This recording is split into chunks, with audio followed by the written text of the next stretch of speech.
अहमद और सखावत। एक लड़का अहमद अपनी हमसाई एक गरीब बूढ़ी औरत को देखता है जो मुश्किल से सौदा सलफ उठा रही होती है। अहमद दिल में सोचते हुए, वो अकेली रहती हैं, उनकी मदद कौन करता होगा। इसी रात अहमद एक टोकरी में खाने का सामान रखकर चुपके से उनके दरवाजे पर रख देता है और खुद छिप जाता है। बूढ़ी औरत दरवाजा खोलती है और हैरत से देखती है। बूढ़ी औरत, सुभान अल्लाह, किसी ने मेरे लिए खाना छोड़ा है, अल्लाह इन्हें जज़ाए खैर दे।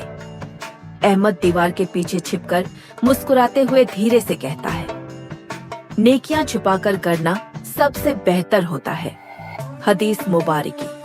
वो शख्स जो अल्लाह की रिजा के लिए इस तरह सदका देता है कि उसके बाएं हाथ को भी खबर ना हो कि दाएं हाथ ने क्या दिया, क़यामत के दिन अल्लाह के अर्श के साए में होगा। सही बुखारी। रमजान करीम। ट्विलीगेट।